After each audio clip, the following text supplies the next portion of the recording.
राज्याच्या आदिवासी विभागाचा निधी तिसऱ्यांदा वळवण्यात आलेला आहे। लाडकी बहीण योजनेसाठी तिसऱ्यांदा निधी वळवण्यात आलेला आहे। 335 कोटी रुपयांचा निधी लाडक्या बहिणी योजनेसाठी वळवण्यात आलेला आहे। महत्त्वाची बातमी आपण पाहताय, आदिवासी विभागाचा निधी हा तिसऱ्यांदा वळवण्यात आलेला आहे। 335 कोटी रुपयांचा निधी लाडक्या बहिणी योजनेसाठी वळवण्यात आलेला आहे। आदिवासी विभागाच्या योजनेच्या अंमलबजावणीसाठी कुठलीही अडचण निर्माण होणार नाही। त्यामुळे लाडकी बहीण ही योजना महत्वाकांक्षी योजना आहे आणि ती त्या योजनेची प्रभावी अंमलबजावणी होण्यासाठी ही सर्व सामूहिक आणि सर्वांची जबाबदारी आहे।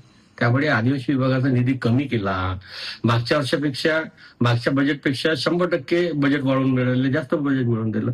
त्यामुळे कुठलीही योजना बंद होणार नाही, कुठल्याही विभागाच्या योजने प्रभावी अंमलबजावणीसाठी निधी कमी पडणार नाही। केंद्र सरकार 100% आदिवासी विभागाच्या पाठीशी आहे। केंद्र सरकारच्या माध्यमातून विविध योजनेसाठी निधी मिळणार आहे। त्यामुळे हा जो अपप्रचार आहे कृपया करून थांबवा अशी विनंती।